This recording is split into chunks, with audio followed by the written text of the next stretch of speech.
হেফাজতের একটা ধরছে, এটা খুব ভালো, এটা দিয়ে একটা জাতা দিয়ে দেওয়া হোক। স্বাধীনতার পর 6টা মাসও সবাই যায় নাই।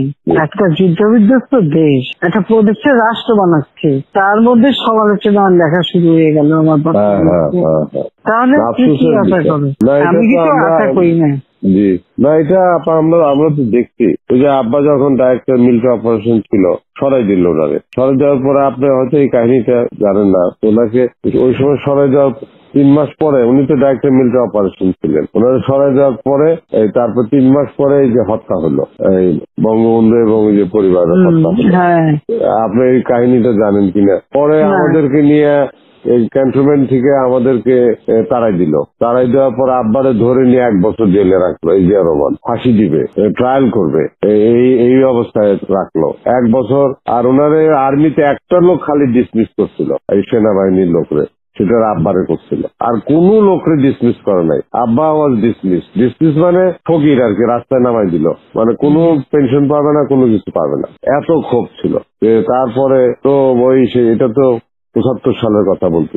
আর আমাদের বাড়িতে এসে যে আর্মি ঢুকে মানে যে ভাঙচুর করছে, ওরা আব্বা তো বাসায় নাই, ওরা আম্মা ছিল, আমরা ছোট, আমরা আমরা সামনে যাইতে পারবো না, দরজা খুলতে পারবো না। পরে সেই আর্মির ওই যে যারা সিপাহী বিপ্লব করছে ঘরের ভিতরে এসে, আমরা ঘরের পিছনে পালিয়েছিলাম, আমি আর আমার বোন। আমার মা তখন পরে মা ওই সামনে দরজা খুলছে, কর্নেল মালিক কই? বলে কর্নেল মালিক তো নাই বাসা। মিথ্যা কথা বলতেছেন? বলে আইসা দেখো তাহলে। তারপরে তারা চলে গেছে। পরে আমরা ক্যান্টনমেন্ট থেকে পালিয়ে, পরে 1 বছর পালিয়ে থাকলাম, ওই বিভিন্ন জায়গায় আমরা পালিয়ে থাকলাম। ওইটা প্রথমত জেলে ঢুকায় রাখলো, তারপর থাকলাম পালিয়ে। এইরকম অনেক বার গেছে। তারপর আমাদের বাড়িতে এসে গুলি গালাজ করছে। ওই যে যেখানে খালেদা জিয়া থাকতো, আপনার যে বাড়িটা, ওই যে বাড়িটা ছিল, সেই বাড়িটা তো যে এখন আপনি এদেরকে দিচ্ছেন, ওই যে আর্মির সব যারা হত্যায়, হ্যাঁ, ওই বাড়ির উল্টা আমরা থাকতাম। ওইখানে টিনের চালওয়ালা ঘর ছিল, ওয়াল করা ঘর ছিল তখন, ওই 73-74 সালে আর কি। তখন তো আমি ক্লাস 8-9-এ পড়ি ওই সময়। ওই হ্যাঁ না, ওখানে কতগুলি ওরকম ছিল। পরে খালেদা জিয়া আবার এই বাড়ি যখন দখল করে, তখন ও বাড়িও দখল করে ফেলছে, এই বাড়ি টাড়ি সব দখল করে ফেলছিল। ওগুলো আমরা দেখছি। আমাদের ওই টিনের ঘরের মধ্যে এসে গুলি লাগতেছে। যখন ওই যে সিপাহী বিপ্লবটা, এখানে সিপাহী বিপ্লব তো কারা করছে আপনি জানেন? এই যে যারা এই যে জিয়া রহমান যার পর ফাঁসি দিল, কি নাম ওর, কর্নেল তাহের। কিন্তু এই কিন্তু সিপাহী বিপ্লবরা করছে, জাসদের লোকেরা এইসব করছে অনেক কিছুতে। তারা তো আবার আমাদের সাথে আছে, এরা তো জাসদের লোকেরাও এইসব মধ্যে ছিল। আমরা তো দেখতে পাই না ওই সময়, তাদের ভিতরে জাসদের তোমার বিপ্লবী নেতা, তোমার ওই যে আমাদের কাপালি সিরাজ আলম খান থেকে শুরু করে সব মিলে তারাই তো সব বড়।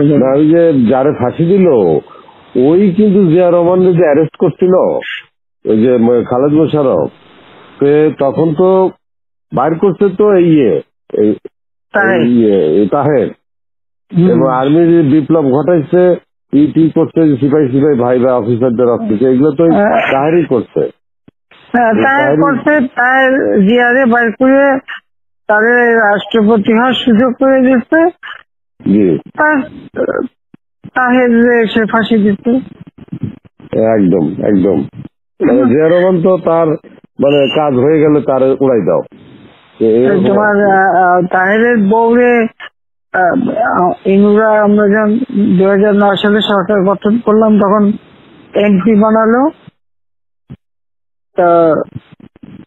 2009 না 14, হ্যাঁ 2014 এমপি বানিয়েছিল। তো আমার কাছে একদিন তাহের ডিসপিউট ছিল, তো আমার কাছে একদিন আসতে তাহেরকে একটা রাষ্ট্রীয় মর্যাদা সম্মান, আমি খালি আমি পার্লামেন্টে দাঁড়ায় সব নিয়ে এসে ধরে না কথা বলে, তো সে এসে আমার সাথে কথা বলছে।